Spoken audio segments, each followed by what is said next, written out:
too much, too little. So the question is, how much room should I leave in my football boots? So let me start by saying this.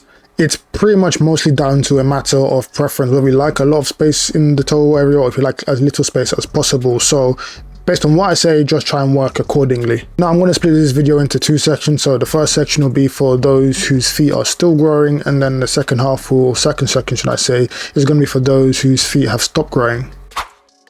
So if your feet are still growing, you obviously want to leave a bit of room, or as some people call it, some growing space. Now, to know exactly how much room to leave at the front of your football boots, you want to just take your thumb and put it at the toe of your boot. And from my opinion, there should be no more than half a thumb's width.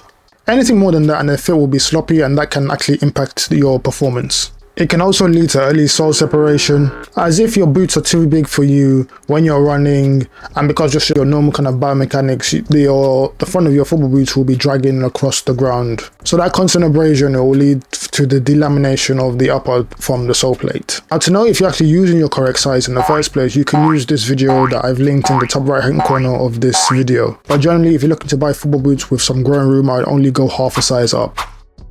Now, for those of you whose feet have stopped growing, remember, like I said, it's a matter of preference, so make sure you know what you prefer in terms of liking a bit of room in the toe box area as opposed to no room at all. Now, it's important to know that each boot will fit differently. Like I showed you at the start of this video, both of those boots I showed you, the Puma Future Ultimate and the New Balance Furon 7, both of those are 9.5 UK, but as you can see in the toe area, they fit completely differently, and that's because a lot of brands, they have different kind of sizing charts and they scale up differently, as well as the fact that football boots are often built on like different lasts. So that's why you get some boots which, even though the branding maybe says the size charts say that the exact same size in terms of centimeters, they'll fit differently in terms in the toe area, width, etc. Now, when it comes to those of you who have absolutely no room in the toe box area, it depends really on your pain threshold first of all, but realistically speaking, what you want is a boot that hugs the toe without leaving any space, rather than kind of constricting and almost feel like you need to cut your toenails before you actually put them on. And if you do have that kind of constricting feeling, it's probably best that you do go a size up. Otherwise, you can probably do some pretty bad damage to your feet in the long run. Now, for those of you who like a little bit of space,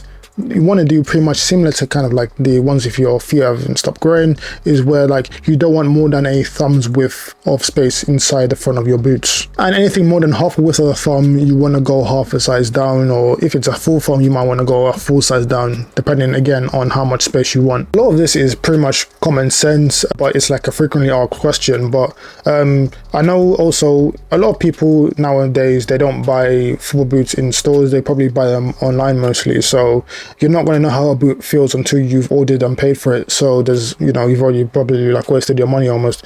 So to get a better idea, a more kind of informed opinion on how a boot fits and feels before you buy them, what I would recommend is always go on YouTube, TikTok, or whatever, and watch reviews on people talking about these boots, so you get like that kind of idea of how these boots fit and if there's going to be any space, etc. Now, some of you may also be in a position where you've bought these boots and you can't return them anymore, and they still fit a bit too big or too small. So I've got a little bit of advice that you can do as well. Now, if they fit a bit too big, what you can do is get your insoles from your old boots, or maybe a pair of shoes which are half a size smaller, or maybe even a full size smaller, and as you want to put them inside your new boots as well on top of them. So what that will do is like that'll take up a bit more extra space inside your boots and make them fit a bit more closer to your foot when you put them on. It might feel a bit awkward for some people, but it works for some, it doesn't work for some, but like try it out and see how it feels for you. And if the boots fit a bit too small for your liking, and like I said before, you can't return them, what I'd recommend is,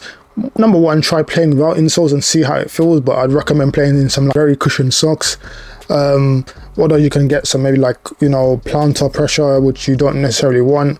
And then on the other hand, the other thing you can do is like, again, you can take out the insoles that come with your boots, and then you can try a smaller pair of insoles inside and see how that feels, because they'll then take up less room than the insoles that came with the boots. Again, that might feel a bit awkward, but see if that works for you. And that's been it for the video, guys. Hopefully you found it helpful. If you did, please leave a like. I do all types of stuff when it comes to football boots, football kits, football gear in general. So if that's your thing, be sure to subscribe to the channel. Like always, my name is Sub. This has been Subs on Football. Thank you for watching. See you next time.